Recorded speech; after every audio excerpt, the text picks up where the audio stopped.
Chicago's New Boss, a web series covering the 2019 mayoral race. So why am I making a video on aldermanic races? Because the mayor can't get any legislation passed without the city council's approval. Yeah, that sounds pretty important. Yeah, it is.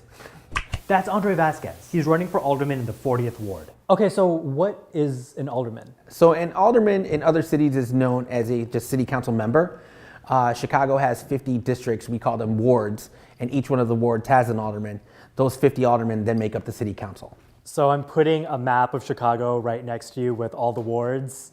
Why do the wards look like a Jackson Pollock? Sure.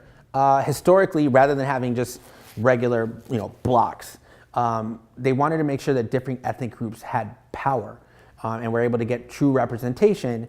So based on the census every 10 years, they would make adjustments into what each ward would look like. What has actually occurred is an alderman looks at a map and says, I know this base here will vote for me, so let's keep that within the ward and ultimately gerrymander it so that they can remain in that power. Don't you love Chicago politics? So there are 50 aldermen and the aldermen make up city council. I get that, but what does an alderman do? An alderman is your first point of contact to local government. I liken it to a retail store because I come from a retail background. If you walk into a location and you have a complaint, you're gonna ask for the manager, right? So when it comes to paving over streets, taking out the trash, rat abatement, setting up block parties, doing anything at a very local level, you reach out to the alderman to get approval, support. That's one of their main functions. Aldermen also theoretically make up the legislative branch of city government. Once a month, they show up here at City Hall to vote on the mayor's agenda. But aldermen are infamous for being yes men for bills that come through from the mayor. There are a couple of reasons for this. First, aldermen often don't have enough time to properly vet legislature that comes across their desk. Often they're too busy with issues in their own wards and aren't given enough time to review complex bills. Remember Rich Daley's notorious parking meter deal in 2008? Aldermen had just 3 days to review it. But a second reason aldermen don't question the mayor's agenda? Well, that's how the machine works. It's long been understood that the mayor controls the city's agenda and the aldermen are left to control their own wards. Like a feudal system where the mayor is king or queen, the aldermen are the ladies or lords of their own fiefdoms. So what happens when the machine is defeated? When we have a mayor who isn't beholden to entrenched agents of power and money. When the feudal system is challenged, the machine fights back.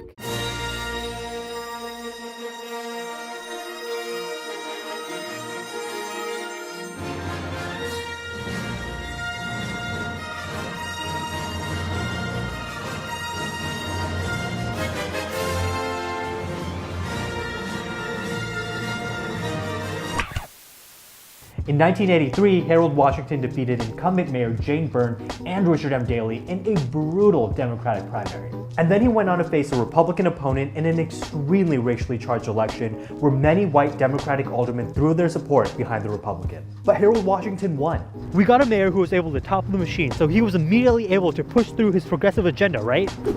Not quite. City council alliances split along racial lines. Harold Washington had the support of all 16 black aldermen as well as 5 white aldermen. On the other end, a group of 29 white aldermen banded together to form a voting bloc to prevent any legislation proposed by Harold Washington from passing. It was disgusting. The bloc was led by the two Eddies, Alderman Ed Verdoliak and Alderman Ed Burke. Yep, that Ed Burke. These 29 white aldermen became known as the Verdoliak 29. With the majority of the vote, they could block any of Harold Washington's legislation, but they couldn't override a mayoral veto. Chicago came to a grinding halt. The mayor's proposals for the next 3 years were shot down, and he vetoed anything the Verdoliak 29 tried to sneak past. In order to break the Verdoliak 29, Washington's allies had to sue the city in federal court. They claimed that the city's ward map was unfairly drawn. The city at the time was 40% black and 15% Hispanic, yet out of 50 aldermen, only 16 were black and only 1 was Hispanic. They won, and special elections were held in the modified wards in 1986, with Harold Washington supporters winning enough new aldermen to break the Verdoliak bloc. Quickly, some former Verdoliak 29ers switched over to Harold Washington's side, claiming their participation in the bloc had been forced on them by the Eddies. In my opinion, that excuse does not fly. This was a racist tactic intended to undermine Chicago's first black mayor at the cost of the city's most vulnerable residents. That's the council wars. But why am I telling you this story?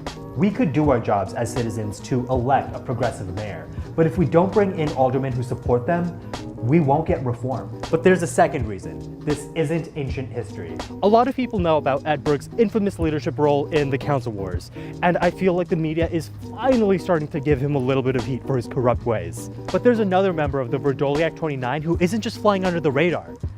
He's actually more powerful than ever. Pat O'Connor. Pat was first elected as alderman of the 40th Ward in 1983, when the Council Wars were just kicking off. He was one of the Verdoliak 29 and buddied up with the two Eddies. In his very first term, he was investigated by a federal grand jury for providing jobs to his family. When asked at the time if he thought that this amounted to nepotism, Pat said, "Absolutely. I think nepotism is a system that has been around a long time. It has worked very well in England. I don't think it's been much more of a problem here." He's since said that saying this was a mistake, but you can see why I have a problem with Pat. And that's why I wanted to talk to Andre Vasquez. He's running against Pat O'Connor in the 40th Ward. But this is where I need to be honest with you. I could not be more biased for this video. Back in the summer, I donated $20 to Andre's campaign, and more recently, I donated $10 in January. I don't feel guilty about donating the first time because I didn't even think that I was going to be making a web series like this, but I should have been more mindful of journalistic ethics when I donated a second time. If the fact that I've financially supported Andre's campaign bothers you, I think that's fair, and I'm sorry. But the least I owe you is my transparency.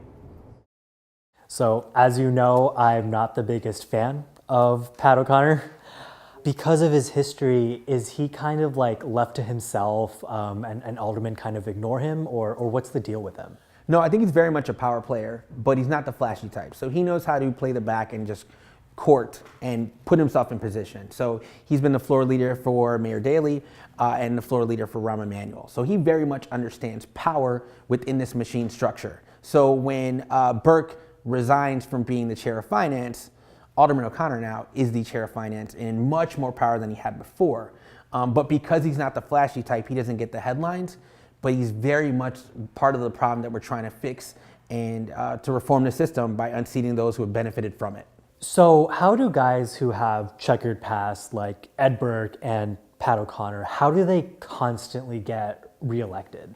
So it's actually a three-parter as far as why that occurs. One is your average neighbor doesn't have the civic education to understand really what's going on. On the other hand, those that do place a lot of emphasis and respect to this idea of clout, that their aldermen, because they've been there long enough, should be able to extract resources for their particular ward. And third is money, the influence of developer and corporation money, and the amount of money they're able to amass to then run these campaigns floods everybody else out. So what does it take to get a guy like Pat O'Connor or Ed Burke out of office? In order to win any elections and actually have a truly powerful campaign, you've got to organize people and you've got to organize money. You have to look and understand how the machine itself was built.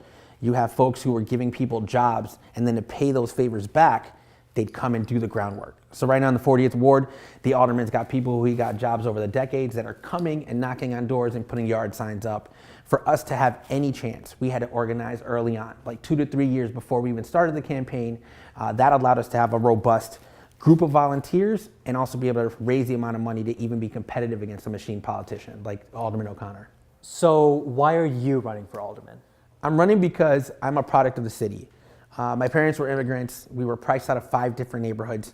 I went to 4 different public schools, and in spite of all that, I've been successful. And rather than thinking that falling for a bootstraps narrative that I'm somehow special, what I realized that I was lucky. And now that my wife and I have 2 kids, I think about what kind of environment and city we want to create and foster that will help develop our future generations. So I'm running because I want to change how the city works and who it works for. So why should people care about who their alderman is? People should care because ultimately it's their money. When we think about what the city council does, every move they make is with tax money. So whenever they're giving it away, property taxes rise and rent rises as a result. So if you live in the city and you want to feel supported, invested in, and connected to a larger community, you should totally pay attention to these elections. If you want affordable housing, if you want a safer city, if you want to make sure our schools are invested in, all of it depends on that. The way we focus on this larger federal thing as a complete crisis, this is our closest crisis, and it's something everyone should be paying attention to. Andre's not the only one running against Pat O'Connor. There's also Diane DeLayden, Ugo Okere, and Maggie O'Keefe. If you live in the 40th Ward, do your research and find out who you like. Maybe you like Pat O'Connor. I don't know. Don't let me decide for you. But this goes way beyond just the 40th Ward. I'm including a link in the description that'll tell you which ward you live in based on your address. It'll also tell you who's running for alderman in your ward and give you many bios on them. Do your research. Voting for mayor, unfortunately, isn't enough. If we want real reform, we need to change City Hall from the ground up. I actually want to put you on camera. I know you're a hater though.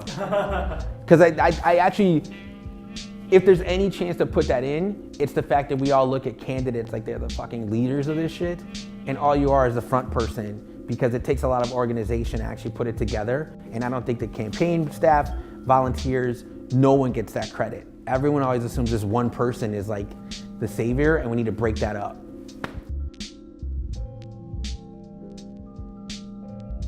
Yeah, it is the thrill of a life, but also the bane of your existence, because aldermanic races happen in February. And so for so much of the election or leading up to it, everyone is focusing on another campaign. So we had the midterm elections, and we just wanted people to understand the value of what your alderman does and how much power they have over your life. Now it's really exciting because our election is the next one coming up, but it's a thrilling, but it's exhausting. That's awesome. That was perfect. Cool. Thank you so much. Yeah. The machine fights back. The machine fights. The machine. No. The